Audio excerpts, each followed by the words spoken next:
Hello, my name is Kevin McKeon, and we're here to talk about an exciting new piece of land that the Mousam Way Land Trust is going to be purchasing in the very near future. It's called the Blanchard Project.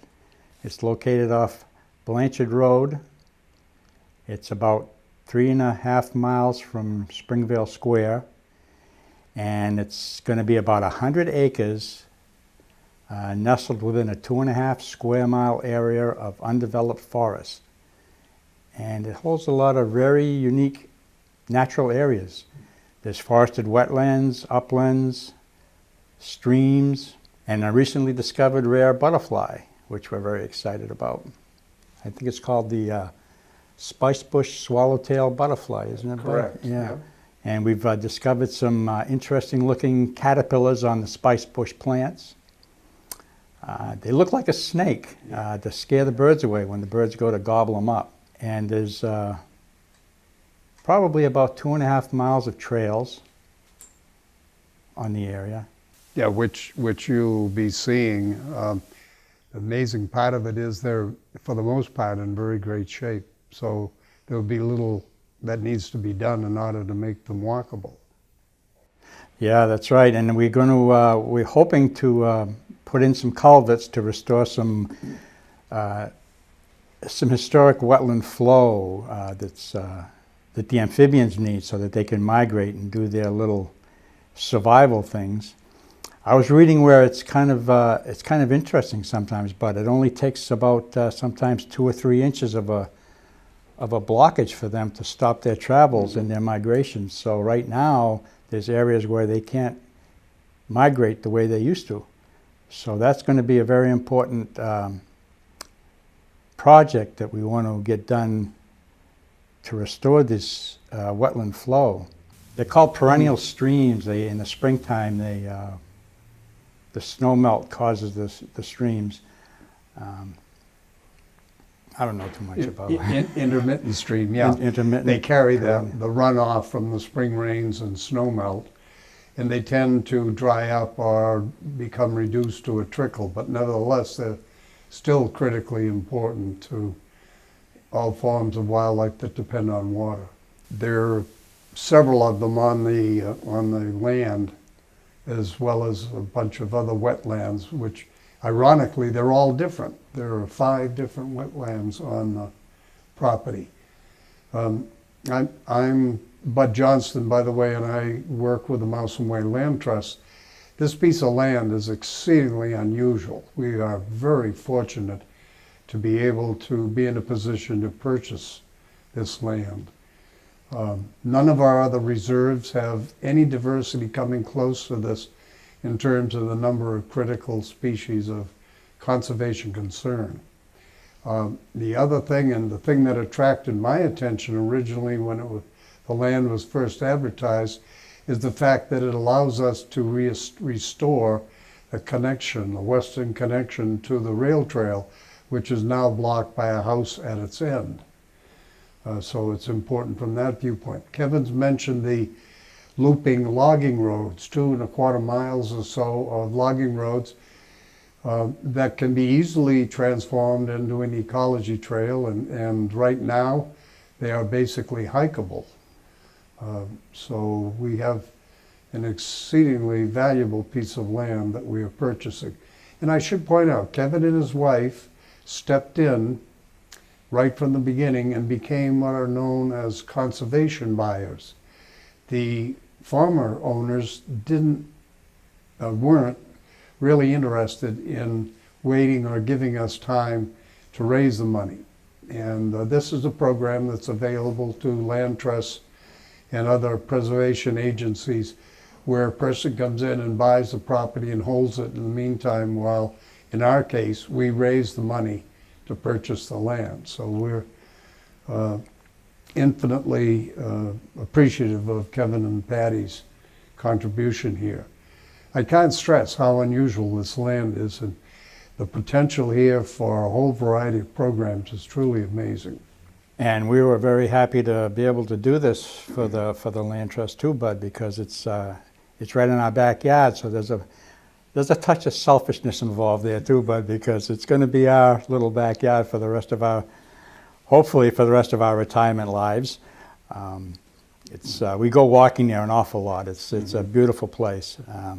I recently began collecting some shagbark hickory nuts underneath my front. My front yard has 4 or 5 trees, so I've been collecting the nuts, and I've been walking around with my little cane and poking a hole in the ground and sticking the seeds in the ground. Yeah. So hopefully we can have some food for the squirrels and the deer and the bear and stuff. Okay, you heard it here, folks. This is Kevin Shagbark Hickory, like Johnny Appleseed. Yeah, that's what Patty says too. She says, "You're Kevin Hickory Nut now."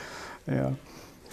So my next little endeavor is to bring some of those hickory nuts to the top of the highland area of the project area, and probably scatter about 100 nuts on the top of the hill there. And this highland area kind of slopes down towards a very unique area called the outcrop. I think Bud can probably explain what that is. The locals for generations have called it the Big Rock. And Bud has seen it, and I got to tell you, Bud, I just found out, my daughter was telling me that she and her friends went there in the wintertime and decided to slide down that rock on the western side. And they're still alive, so Yeah. that's surprising. Very steep. Yeah, Yes. it's really steep. Not too many people have been using that rock or climbing around on it, so over the course of probably centuries, different vegetation has sprouted up along the, is that a granite? It looks like it might be granite. It is granite. Yeah. It's biotite granite. And some, I guess some vegetation has caught hold, and there's something, what is the name of that plant that's called that leathery fern? It's called polypoety. Polypoety? Yeah. Is that the one that you can eat? No. There's one of the ferns, oh, it's not a fern, I think Yeah, it's you're thinking of the ostrich fern, which provides fiddleheads. Oh, yes. Yeah. No, this is polypoety. It's a rock fern and is generally found in such situations, usually near water or where there's a high humidity. And it coats the rocks in that vicinity pretty thoroughly. We were investigating an area, a flat area, about 2/3 of the way up of the outcrop, and I have designed a handrail guarded area so people can go and have a safe place to overlook Branch River. And on top of that rock, there must be 5 or 6 inches of thick fern, mossy growth. It's the most comfortable mattress I think I've ever. I sit there with my dog sometimes. You just look at the river. That is an unusual piece of rock for this area. Yeah, the rock is a very interesting formation. It's another thing that makes the land unusual. This is a former granite intrusion that occurred some 300 million years ago deep in the crust of the earth. Probably they figure maybe 15 miles deep. And all of that overburden, rock, sediment, soil, all has been removed by a succession of glaciers and, of course, continual geologic erosion until you reached the last glacial period, where this very resistant rock was literally overridden by the glacier, and the eastern edge, or southeastern edge, was plucked, so it's a cliff, basically a cliff. But it stands out. It's a very obvious geologic entity. There are a couple of other interesting entities formed by the glacier. 2 of them are called pancake kames, K-A-M-E. These are little piles of sand that were deposited probably through the ice into a pool of water, where the sand became sorted out and settled, and there are no rocks of any size to be found in those. In one of them, there is a soil pit, or sand pit, which gives a nice profile of the layers that were deposited by the water, probably 10,000 years ago, give or take a few thousand years. When you're talking geology, you know, in terms of human life, what's 1,000 years? Now, did we see evidence of what might have been a kingfisher's nest on? We saw a burrow. It could have been a kingfisher, it could have been a bank swallow. Unfortunately, it looked like somebody tried to get into the burrow and see what the nest was. But it could have been either, because the kingfishers have been seen down on the railroad bed where, you know, a branch or brook and river flow. Yeah, I saw one down by the dike that Mr. Rivard built years ago with the Soil and Water Conservation Service. He flew right at me, and I said, "Whoa!" I had a duck almost, and it was an interesting. And I always wondered where they built their nest. I didn't realize. I thought they built them along the side of the river, but sometimes they do. If you get a river bank that's been eroded steeply, actually vertically, they like vertical banks. They're more stable. And along the Androscoggin, where my grandfather had a farm in Bethel, there were dozens and dozens of bank swallows and kingfishers burrowing in the sand. That was very sandy soil, easy to excavate. Now, since they've logged it off and on over the past probably 30 years, the most recent logging that took place pretty much took all of the merchantable timber that they could have taken. Right. A lot of thick undergrowth, lush thick undergrowth now is growing. And I remember when we first were looking at the place, we saw a a towhee?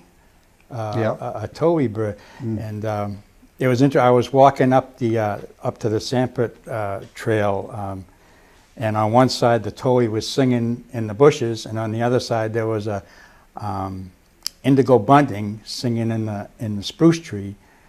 And I'm listening to him sing, and I'm getting my camera ready to take a picture, and I'm fooling around with my camera, and a butterfly landed right on my hand. So I tried to take a picture of him, but I still haven't figured out what it was. I think it's some kind of a skipper. It's a very, very small guy. But that was an interesting slice of life right there. That's what happens out there. There are some very unusual plants and animals, and always seems like every time I go out, I find something new. On the way into the project along the entrance trail, there's a rock that is a large glacial erratic, a large glacial erratic where a tree has grown there.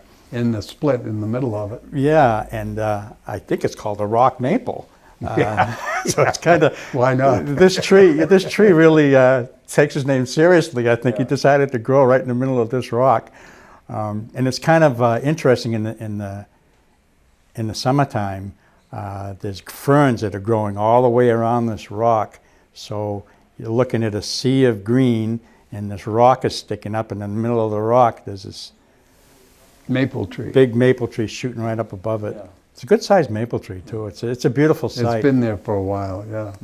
As you're walking up the what we are now calling the Branch Stream Fen Trail, that ends up at, interestingly, Branch Stream Fen, and there's an outlook on top of a geological formation. That wouldn't be a cane, would it? That's fairly delicate soil up there. That's probably sitting on top of some bedrock. That's Herman soil. It's very rocky and stony. That was apparently dumped from the bottom of the glacier or the front of the glacier when it melted. The glacial features of this land are very interesting because there are low spots where there's water deposited sediments, basically sand, and there are other little hillocks composed of this Herman soil, which is very fine sandy soil with lots of rocks and boulders. And on top of this area by the fen rises up probably, say about 35 or 40 feet from the fen, and it overlooks where a branch stream flows on the far side of the fen. Yeah. We use the word fen to distinguish between a swamp and a marsh. A marsh is dominated by grasses or what we call graminoids, things like sedges and rushes. A swamp is dominated by fairly large shrubs and trees. And a fen is sort of in between. A fen probably originated as a marsh of some sort with graminoids or grasses, and then is evolving to becoming colonized by a large number of shrubs. And when you take a look at the fen, you'll see that there is a preponderance of shrubs. But if you look closely, as we did, we walked out in there a year ago, you'll see that a lot of sedges and grasses growing in there. So a fen is a combination of shrubs and grasses. And it's an interesting story. While they were building the railroad bed, there's an area there called a cattle pass. As they were building the railroad builders decided to appease the farmers. The farmers were quite concerned about having their cattle have access to the rich Branch River fen on the other side of Branch Stream fen. They used it for a very rich feeding ground for their cattle. But after the railroad was built, they were concerned that the cattle wouldn't be able to get over there. So the railroad builders built this, a tunnel called the Cattle Pass. And after they built the Cattle Pass, they continued building the railroad, and then they blocked off Branch Stream, and now the Branch Stream followed up along the railroad bed and goes underneath through the Cattle Pass. Yep.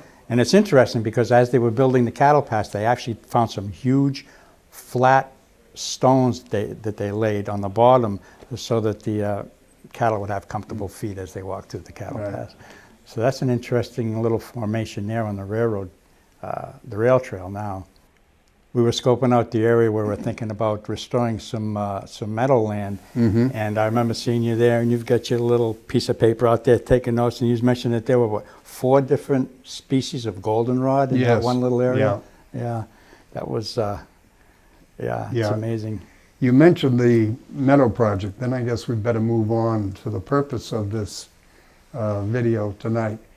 The meadow it's a farmer pasture that's somewhat overgrown, but it was also cleared during the last logging enterprise.